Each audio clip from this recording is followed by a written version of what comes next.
আসসালামু আলাইকুম। তোমাদের মাঝে আরো একটি রেসিপি নিয়ে চলে আসলাম আমি। তো আজকে আমি অনেক পদের ভর্তা রেসিপি নিয়ে চলে আসছি।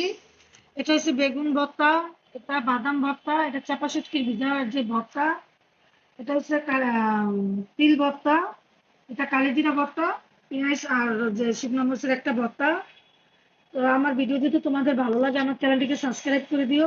কিভাবে ভর্তাগুলো বানাইছি সেই রেসিপি শেয়ার করবো তোমাদের সাথে। রেডি করে নিয়ে চলে আসলাম, কারণ অনেকগুলো ভর্তার আইটেম, তো এই জন্য আমি সবকিছু রেডি করে তোমাদের সাথে দেখানোর জন্য চলে আসলাম। আজকে আমি বানাবো বাদাম ভর্তা, কালিজিরা ভর্তা, তিল ভর্তা, এই যে বিজার চাপা শুটকি ভর্তা আর বেগুন ভর্তা। তাহলে চলো, সবগুলো আমি এখন একটু ভাজতে হবে। তো সবার আগে আমি ভাজবো কালিজিরা, কারণ এগুলো অন্য কিছু ভাজার আগে ভাজতে হবে। সবার আগে আমি ভেজে নেবো কালিজিরা। আর কালিজিরা মিডিয়াম আঁচেই ভাজতে হবে। কালিজিরাটা ভাজতে হবে একবারে চুলার আঁচটা কমিয়ে, কারণ কালিজিরা যদি বেশি ভাজা হয় তাহলে কিন্তু ভর্তাটা খেতে তিতা লাগবে। দিয়ে দিলাম। তিলটাও একবারে নর্মাল আঁচেই ভাজবেন, এগুলো বেশি চুলা বাড়িয়ে ভাজতে গেলে বেশি পরিমাণে তেল দেওয়ার দরকার নাই, একটু তেল দিয়ে জাস্ট বাদামটা ভেজে নিতে হবে। এখন তেলগুলো একটু প্যানে আমি সরিয়ে দিলাম, বাদামগুলো দিয়ে দিলাম। তিল ভাজতেছি, বাদাম ভাজতেছি, কার কার এগুলা দিয়ে চাল ভাজা খাওয়ার অভ্যাস আছে, কার কার মনে পড়তেছে? আমার কিন্তু ভাজা দেখে খেতেছে। আমি এখন এই তেলের ভিতরে যে বাদাম ভাজার যে তেলটা আছে এর ভিতরে দিয়ে দেবো শুকনা মরিচ গুলো ভাজার জন্য। আর এই শুকনা মরিচটা কিন্তু একেবারে লো আছে ভাজতে হবে, যেহেতু তাওয়াটা অনেক গরম হয়ে গেছে। এরকম তো তোমাদেরটাও হয় যে অনেক পদের ভর্তার আইটেম যখন ভাজা দেবো, যে আগে থেকে আমি বেগুনটা সিদ্ধ করে রেখেছিলাম সেই বেগুনগুলো এখন আমি ভেজে নিব। এখন বেগুনগুলো আমি দিয়ে দেবো এর ভিতরে।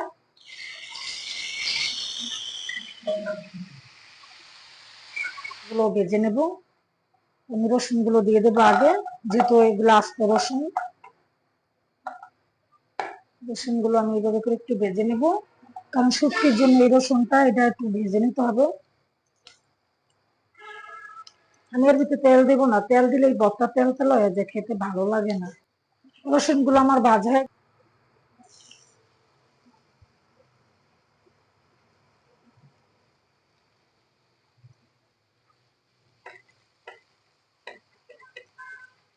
এটাও শুটকি ভর্তার জন্য পেঁয়াজটা, আর কিছু ভর্তা আমি কাঁচা পেঁয়াজ ব্যবহার করব। এগুলো ভেজে নেব। আর মরিচটা অবশ্যই একটু সাবধানে ভাজবা তোমরা, মরিচগুলো কিন্তু ফোটে তেলে দিলে। মরিচগুলো কিন্তু আমার ভাজা হয়ে গেছে, আর এই মরিচগুলো এইভাবে করে একটু ভেঙে দেবে মাঝখানে, তাহলে কিন্তু ফুটবে না বেশি একটা, একবারই ফুটবে না বেশি একটা, কি নাহলে কিন্তু একবারে বাস্ট হয়ে গেছে। আর মরিচ নিয়েছি 15-16টা কড়া কাঁচা মরিচ আর কি, অতটা ঝাল হবে না। এগুলো আমার ভাজা হয়ে গেছে, আর ভাজবো না আমি, এই যে অনেক কিছু আমি চাপা ভর্তাটা এই যে এটার ভিতরে করবো, ছেঁচা ভর্তা আর কি। আর কিছু ভর্তা বানানোর জন্য আমার আমি পাটায় বাটবো, আমি ব্লেন্ডারে ভর্তাটা পছন্দ না আমার, তো আমি পাটা পুতা আগে থেকে ধুয়ে পরিষ্কার করে রেখেছি। তো পুরো ভিডিওটি দেখতে থাকো। চাপা ভর্তাটা আমি এই যে হাম্বল দিস্তার ভিতরে দিয়ে দেবো, এটা একটু ছেঁচা ভর্তা করবো, এটা আমাদের ঘরের সবার পছন্দ, সেদিন আমি বানাইছিলাম, এই কারণে আমি এটার ভিতরে করবো। তারপর আমি এর ভিতরে দিয়ে দেবো রসুন, রসুনটাই ভর্তায় বেশি লাগে। তারপর দিয়ে দেবো পেঁয়াজ ভাজা, ভাজা পেস্ট আর কি সবই দিয়ে দেবো এর ভিতরে আমি।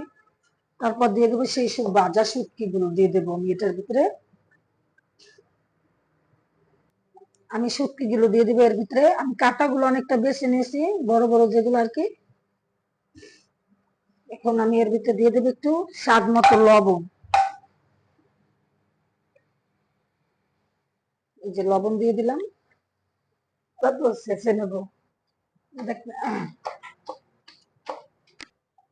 এই যে বাদাম ভর্তাটা বানানোর আগে শিগলা গুলো একটু হাত দিয়ে এইভাবে করে যতটা ওঠে, যে সব বাদামের শিগলা যে উঠাতে হবে এমন কিছু না, ওইভাবে করে নিলে শিগলা গুলো উঠে যাবে। তারপর বাদাম ভর্তাটা বানাতে হবে। এই যে ভর্তাটা আমার হয়ে গেছে, এখন এটাকে আমি তুলে নেব। দেখো এইভাবে শেষে সব ভর্তা একসাথে ই করে রাখবো, সাইড সাইড করে রাখবো। তো ভর্তাটা আমি তুলে নিলাম। এখন আমি বেগুন ভর্তাটা বানিয়ে নেব, সেজন্য শুকনা মরিচ আর লবণ দিয়ে এটাকে আগে একটু মেখে নিতে হবে মরিচটা।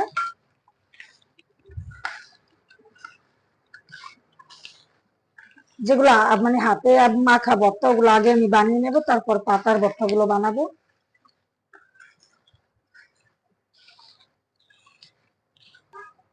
মরিচগুলো আমার ডলা হয়ে গেছে, এখন এর ভিতরে দিয়ে দেবো আমি পেঁয়াজ কুচি আর কি, তারপর দিয়ে দেবো ধনিয়া পাতা।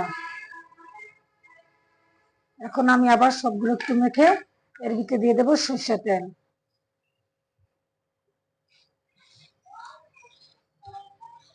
আর এই মাখা আমি একটু উঠিয়ে রাখবো সবগুলো বেগুন। এখন এই যে বেগুনের ভিতরে আমি পেঁয়াজ গুলো দিয়ে দিলাম, এখানে ভর্তাটা আমি মেখে নেব। কার কার খেতে মন চাইতেছে ভর্তা? বানানো হয়ে গেছে, এটাও আমার পরিষ্কার করে নিয়েছি।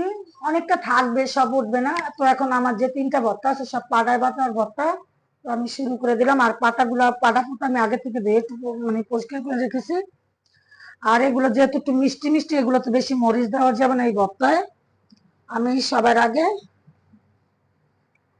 একটু লবণ আর মরিচটা বেটে নেব।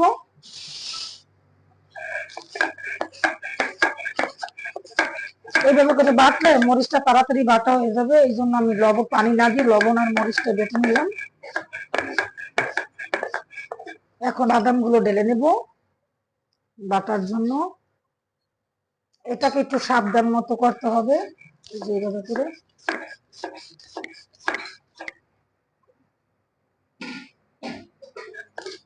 পানি বেশিও দেওয়া যাবে না, পানি ছাড়াও বাটা যাবে না। ওই আপনাদের আন্দাজ মতো আর কি আইডিয়া করে পানিটা দিয়ে দেবেন, যাতে কেসকেসা না হয়ে যায় ভর্তাটা। বাদামগুলো আমার বাটা হয়ে গেছে, এখন এর ভিতরে দিয়ে দেবো আমি অনেকগুলো পেঁয়াজ কুচি। পেঁয়াজ যত দিবেন অত মজা হবে বাদাম ভর্তাটা। মরিচটা একেবারেই কম দিতে হবে, নাহলে কিন্তু বেশি ঝাল হয়ে গেলে ভালো লাগে না।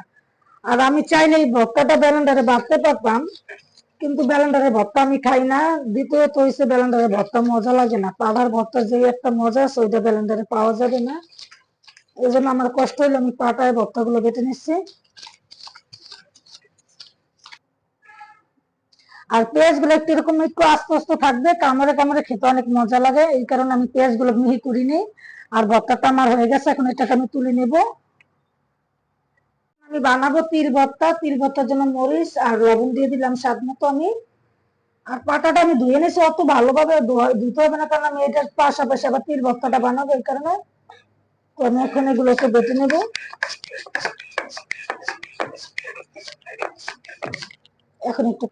এখন তিলগুলো আমি দিয়ে দেবো পাটার ভিতরে। বাদাম আর তিল ভাই বোনের মতো না, দুটোটার কালার এক, ভর্তার টেস্টও কিন্তু সেম। মানে তিলগুলো বেটে নেব।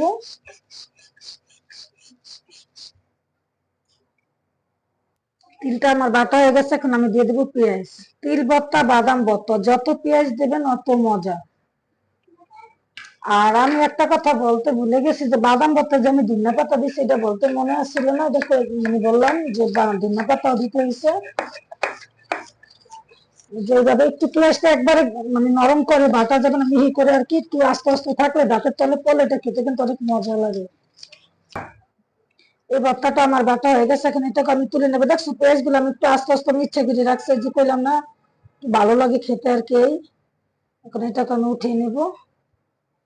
এখন আমি কালি জিরাটা ভর্তা করে নেব। তো আগের মতো শুকনো মরিচ আর লবণ দিয়ে এগুলোকে একটু বেটে নেব। অনেক ভর্তা বাড়তে বাড়তে টাইট। এখন তো পানি দিয়ে নেব। এরপর যে আমি কালি জিরা গুলো দিয়ে দেবো। কালি জিরা সবাই লাস্টে ভর্তা না করলে, যদি আমি আগে করতাম তাহলে কি হইতো আমার। তখন আমি এগুলো একটু পানিতে বেটে নেব।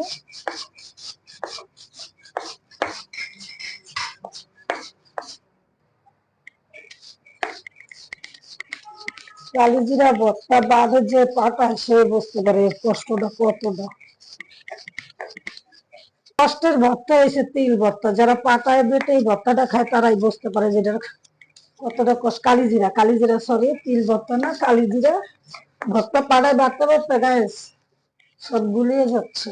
যেগুলো আমার বাটা হয়ে গেছে, এখন রসুন পেঁয়াজ দুটোটাই দেবো, আর দুটোটা দিয়ে আমি কালিজিরা ভর্তা আমার কাছে অনেক মজা হয় এই কারণে।